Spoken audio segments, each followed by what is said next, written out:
कालू के बच्चे, तू क्या यहाँ हर वक्त पड़ा बिस्तर तोड़ता रहता है? ना जाने तू मुझे इस बार कौन से जंगल ले आया है।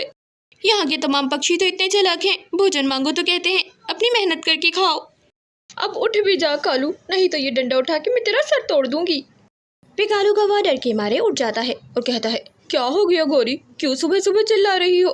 वे गौरी कभी कालू कौवे से कहती है, कालू मेरे दिमाग में एक योजना आई है। यहाँ के पक्षी बहुत चालाक हैं। मुझे लगता है हमारी दाल यहाँ नहीं गलने वाली है।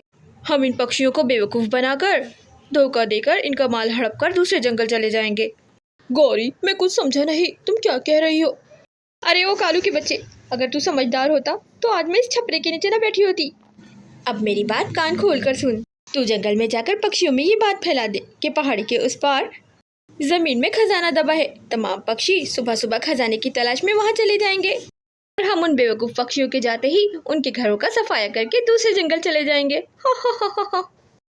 और अगले ही दिन कालू कौवा इस योजना पर अमल करने लगता है और जंगल में जाकर ऐलान कर देता है, सुनो सुनो पक्षियों सुनो, पहाड़ी के उस पार जमीन में खजाना दबा है। जिसको भी वो खजाना चाहिए वो सुबह सुबह पहाड़ी के उस पार चले जाए। जो सबसे पहले पहाड़ी पे जाएगा असल खजाने का हकदार वही होगा। तमाम पक्षी घर बैठे ये समाचार सुन रहे होते हैं। इस जंगल में रानू चिड़िया भी रहती है। रानू चिड़िया अपने बच्चों से कहती है, ये झूठा कालू कौवा, मुझे तो इस पर बिल्कुल भी विश्वास नहीं है। अगर खजाने वाली बात इसे मालूम होती तो ये और इसकी पत्नी सबसे पहले खजाना लेने के लिए जाते। झूठा कहीं का। मुझे तो दाल में कुछ काला लगता है। फिर रानू चिड़िया बहुत समझदार थी, इस कारण उसे कालू कौवे पर शक हो गया था। लेकिन जंगल के तमाम पक्षी कालू कौवे की बातों में आ जाते हैं। मिट्ठू तोता कहता है, तो कल सुबह सुबह जल्दी उठकर पहाड़ी चला जाऊंगा और जमीन खोद कर खजाना निकाल लूंगा। ऐसा करता हूँ, अलार्म लगाकर सो जाता हूँ ताकि मेरी आँख सुबह सुबह जल्दी खुल जाए और कोई भी पक्षी मुझसे पहले ना जा पाए। यहाँ भी बंटी कबूतर भी ये समाचार सुन लेता है और सुबह सुबह पहाड़ी के पास जाने की तैयारी करने लगता है। वे बंटी कबूतर तो रात भर सोता ही नहीं है, कहीं उसकी आँख न लग जाए। और अगले दिन का सूरज निकलते ही तमाम पक्षी जंगल पहुंच जाते हैं और पहाड़ी के पीछे खजाना खोजने लगते हैं। वे बंटी कबूतर और मिट्ठू तोता आपस में लड़ रहे होते हैं कि पहले मैं आया था, पहले मैं आया था। वे मिट्ठू तोता बंटी कबूतर से कहता है, जितना भी खजाना निकलेगा वो सारा मेरा होगा। मैं तो पूरी रात सोया नहीं हूँ। अरे ऐसे कैसे तेरा होगा? आया बड़ा कहीं से, खजाना मेरा होगा। वे तमाम पक्षी आपस में इसी तरह लड़ रहे होते हैं। वे कालू कौवा और गौरी कवि दरख्त के पीछे छुपकर पक्षियों की बातें सुनकर हंस रहे होते हैं। हा। कालू जी, ये देखें इन बेवकूफ़ पक्षियों को किस तरह आपस में लड़ रहे हैं।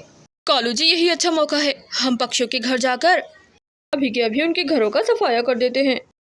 वे रानू चिड़िया कालू कौवे और गौरी कवि पे नजर रखी हुई थी। वे दरख्त की एक शाख पर बैठकर उनकी ये सारी बातें सुन लेती है और यहाँ दूसरी तरफ वे कालू कौवा और गौरी कवि तमाम पक्षियों के घरों का सफाया कर देते हैं।